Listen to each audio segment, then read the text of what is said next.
जय माता दी। आइए देखते हैं चैत्र नवरात्रि 2025 की संपूर्ण सरल श्रेष्ठ पूजा विधि। जिस स्थान पर भी पूजन करेंगे उस स्थान को स्वच्छ कर लीजिए। आप भी नहा धोकर लाल पीले रंग के कपड़े पहन लीजिए। पूजा करते समय आपका मुख पूर्व या उत्तर दिशा की ओर होना चाहिए। चौकी विराजित कर माता की मूर्ति प्रतिमा विराजित कर लीजिए। कलश स्थापना सबसे शुभ मानी जाती है। आम, अशोक या कोई भी शुभ पत्ते लाकर 5-7 की संख्या में एक इस तरह से तांबे का लोटा जिसमें गंगा जल भर लीजिए और इसके मुख पर मौली बांधकर आप स्वास्तिक बनाकर इसके अंदर 1 रुपये का सिक्का, चावल, दुर्वा पुष्प, कमल गट्टा डालकर और सुपारी डालकर माता रानी के दाहिनी तरफ कलश स्थापना विराजित करेंगे। कलश आप सभी कैसे विराजित करें इसका विस्तार से भी वीडियो बताया जाएगा। इस तरह से चावल की ढेरी माता रानी के दाहिनी तरफ रखकर आप उसमें 8 रेखाएं खींचें ताकि अष्टदल कमल बन जाए। कलश स्थापित करने के बाद आप सभी उसके ऊपर नारियल रखें। नारियल का मुख आपकी ओर होना चाहिए। कई भक्तजन नारियल को खड़ा भी रखते हैं। नारियल में वस्त्र रूपी आप दुपट्टा या चुन्नी बांधकर उसके ऊपर पुष्प रखें। इस तरह से कलश स्थापन का यह विधि होती है। इस तरह से एक जो कलश स्थापन के साथ ज्वारे बोना बहुत शुभ माना जाता है। तो किसी भी स्वच्छ और साफ पेड़ की नीचे की साफ सुथरी मिट्टी में आप या तो सप्तधान्य 1 दिन पहले गला लीजिएगा ताकि जल्दी अच्छी तरह से उग जाए, या गेहूं या जौ मिट्टी में आप पूर्ण रूप से ज्वारे बोने के काम में ले सकते हैं। बहुत श्रेष्ठ और शुभ काम के रूप में यह माना जाता है। कई भक्तजन माता रानी के दाहिनी तरफ इस तरह से भी कलश स्थापित करते हैं। कई भक्तजन सिर्फ कलश स्थापित माता रानी के दाहिनी तरफ करते हैं और ज्वारे अपनी इच्छा शक्ति सामर्थ्य अनुसार माता की चौकी के आसपास कहीं भी रख सकते हैं। तो इस तरह से आप चौकी में कलश स्थापन की विधि और ज्वारे बोने की प्रक्रिया करें। अब इस पूजा में सबसे महत्वपूर्ण होता है अखंड दीपक, जो कि 9 दिनों तक की संपूर्ण विधि को पूर्ण करता है। अखंड दीपक जो घर पर लगाता है वह सुख सौभाग्य के सूचक के रूप में जाना जाता है। अखंड दीपक आप लगाते हैं तो बड़े मिट्टी के दीपक में या इस तरह से साधारण सरल तरीके से भी आप लगा सकते हैं। तो चावल का आसन देकर एक दीपक लंबी बत्ती का घी या तिल के तेल का आप प्रयोग में ले और माता रानी के समक्ष दुर्गा सप्तशती और गणेश जी महाराज को विराजित कर लीजिए। अपने दाहिने हाथ में थोड़ा सा अक्षत और पुष्प लेकर अपना नाम गोत्र बोलकर अपनी मनोकामना बोलकर कि हे माता रानी, मैं 9 दिनों तक अपने उपवास करूंगी। इस कामना के तहत आप फलाहार करते हैं तो उस स्वरूप में करें। आप जल में ही करते हैं या भोजन के तहत करते हैं तो वह लेकर जो आपने हाथ में संकल्प की वस्तु ली है माता रानी के चरणों में छोड़ दीजिए। बाजार से लाई हुई सभी वस्तुओं पर जल का छिड़काव कर लीजिए और पूजा प्रार्थना पूर्ण रूप से परिवार के साथ शुरू कर दीजिए। इस तरह से नवरात्रि पूजा की यह सबसे पहले विधि की जाती है।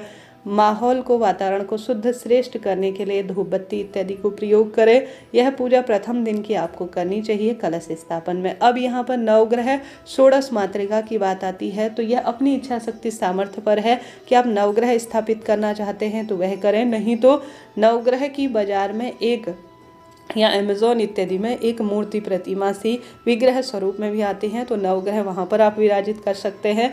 षोडश मातृका भी बाजार में या अमेज़ॉन इत्यादि में भी ऑनलाइन उनकी मूर्ति प्रतिमा मिलती है तो उन्हें भी स्थापित कर सकते हैं। नहीं तो नवग्रहों के स्थान पर आप 9 चावल की ढेरी बना सकते हैं। षोडश मातृका हल्दी से बना सकते हैं। एक प्लेन कपड़े में टिक्की लगा सकते हैं। इसका भी विस्तृत वीडियो में आएगा धीरे धीरे। अभी के लिए आप साधारण सरल श्रेष्ठ तरीके से जो गृहस्थ जन अपने आप में उत्तम पूजा करते हैं वह इस तरह से कर सकते हैं। आप षोडश मातृका नवग्रह की कैसे स्थापना करें यह वीडियो जल्दी ही आएगा। अब सबसे पहले प्रथम पूजनीय गणेश जी महाराज है, उन्हें रोली, चंदन, मौली, अक्षत समर्पित करें। वस्त्र रूपी कलावा समर्पित कर दुर्वा उन्हें समर्पित कर ओम श्री गणेशाय नमः कहते हुए सभी चीज़ें आप संपन्न करें। माता रानी को ओम वस्त्रम समर्पयामी, ओम दुग्धम समर्पयामी, आपके पास जो भी कहने का अर्थ है। अगर आप पंचामृत से माता को स्नान करा रहे हैं तो आप सभी माता को स्नान कराएं, नहीं तो जल के छींटे डालें। गणेश जी महाराज की पूजा हो जाने के बाद आप माता रानी को रोली, चंदन, मौली, अक्षत सभी चीज़ें समर्पित करें। दुर्गा सप्तशती जैसे पुष्प इत्यादि समर्पित करें। आपने जो वरुण देवता अर्थात कलश स्थापित किया है उसमें भी रोली, चंदन, मौली, अक्षत समर्पित करें। इसी तरह से आपने जो नवग्रह स्थापित कर रखे षोडश मातृका उनकी भी इसी तरह से पूजा विधान होता है। ज्वारे इत्यादि आपने बोए हैं तो वह भी आप माता रानी को सुंदर स्वरूप में उनमें भी आप रोली, चंदन, मौली, अक्षत समर्पित करें। माता रानी के सरल से मंत्र आप मोबाइल टीवी में चला सकते हैं। इच्छा आपकी है या मुख से जय माता दी कहते हुए आपके पास जो है, जैसा है, जिस स्वरूप में है, सभी चीज़ें, वस्त्र रूपी कलावा, पुष्प, चुन्नी, वस्त्र, अक्षत हैं, इत्र है, सुपारी है, यह सभी चीज़ें एक एक करके माँ भवानी को समर्पित करें। इस तरह से यह पूजा विधि की जाती है। सरल सी यह पूजा होती है, परंतु सर्वश्रेष्ठ स्वरूप में फल देने वाली वेद शास्त्रों में कही गई है। इस तरह से आप माँ भवानी की पूजा करें।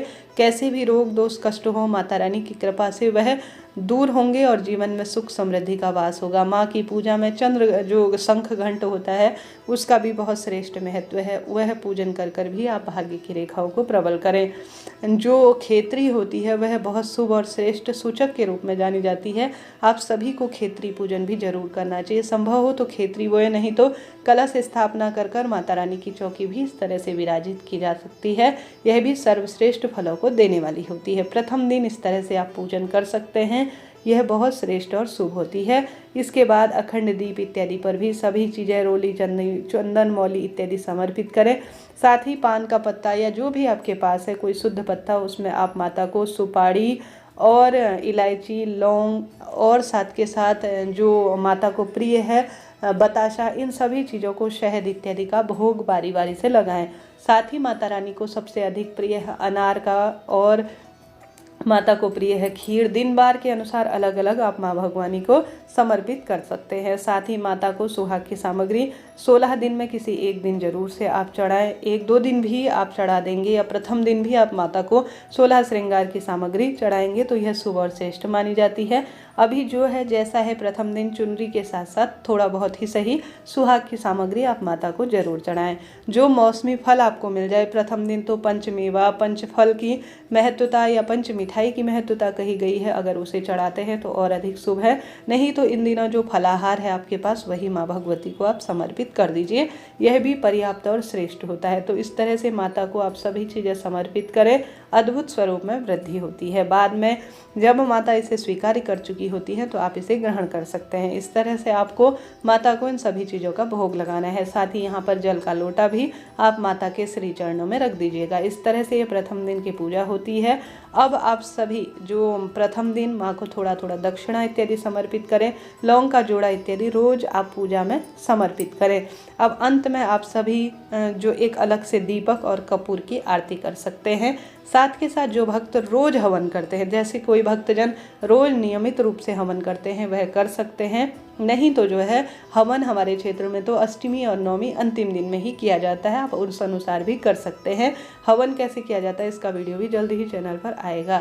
इस तरह से यह नियम होते हैं। हालांकि रोज हवन करना चाहिए, ऐसी मान्यता है कि हवन के द्वारा, अग्नि के द्वारा सीधा जो भोग होता है वह माँ भगवती तक पहुँचता है। तो आप जो अग्नि प्रज्वलित करेंगे, कपूर, कंडे इत्यादि को सुलगाकर उसमें जो आपने माता को भोग लगा रखा है उसे अग्नि में समर्पित कर कर 9 आहुति माता रानी के नाम की, काले तिल, बाजार में मिलने वाली संविधा या घर पर ही अगर आप संविधा बनाते हैं तो उसका भोग आप माता रानी को समर्पित करें। घी में लौंग का जोड़ा इत्यादि समर्पित कर कर भी माता रानी को आप अग्नि के माध्यम से अर्थात छोटा सा हवन इत्यादि करें। यह भी शुभ और श्रेष्ठता के रूप में सबसे सुंदर माना जाता है। इस तरह से यह कार्य होता है। अंत में एक दीपक लगाकर परिवार के साथ सभी भक्तजन माता रानी की पूजा आराधना संपूर्ण रूप से करें। आशा है, उम्मीद है नवरात्रि के प्रथम दिन की पूजा आप इस तरह से करेंगे और भाग्य की रेखाएं प्रबल होंगी। प्रथम दीपक आप हिलाए डुलाए नहीं, दूसरा दीपक से ही आरती करें और उसी को घर में घुमाएं। जब पूजा संपूर्ण हो जाए तब आप सभी विशेष तौर पर एक जल का लोटा अपने हाथ में लेकर 3 बार जल, जिसे जल शीतलीकरण कहा जाता है, 3 बार जो है इसमें से घुमाकर भगवान जी के ऊपर से और जो दीपक है उसके ऊपर से आप जमीन पर छोड़ दीजिएगा। इस तरह से यह नवरात्रि की संपूर्ण पूजा विधि वेद शास्त्रों में कही गई है। आप इस तरह से पूजा करें। सच्चे भाव सच्चे मन से की गई पूजा सार्थक होती है, भले ही आप उसे किसी भी स्वरूप में करें। माँ को आप वस्त्र रूपी जो प्रथम दिन गुलाब के फूल की माला, कमल के फूलों की माला या साधारण सरल तरीके से जो आपके पास है, जैसा है उस स्वरूप में माँ को समर्पित करते हैं तो अद्भुत फलों की प्राप्ति होती है। इस तरह से आपको यह पूजा करनी है। आशा है, उम्मीद है वीडियो उपयोगी रहा होगा। कमेंट्स में आप भी जय माता दी जरूर लिखिएगा। इसके साथ ही दुर्गा सप्तशती का पाठ इत्यादि आप करें और मंत्र जाप इत्यादि करते हैं तो वह भी नियमित रूप से करें। जय माता दी।